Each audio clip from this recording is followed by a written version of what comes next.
nasubukan niyo na ba yung adobo na may oregano, palabo sa waray? Masarap siya at saka ang bango. Oregano siya.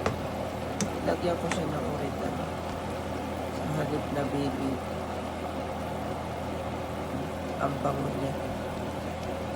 Adobo pusit na may oregano. So, mabango siya. Masarap din siya, guys. Okay na yan siya. Kain ba kayo niya? Adobo pusit na may oregano.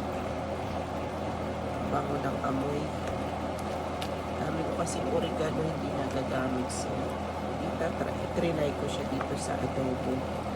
Adobong pusit na may oregano. So, okay na to, guys. Kain tayo, guys. Adobong pusit with oregano.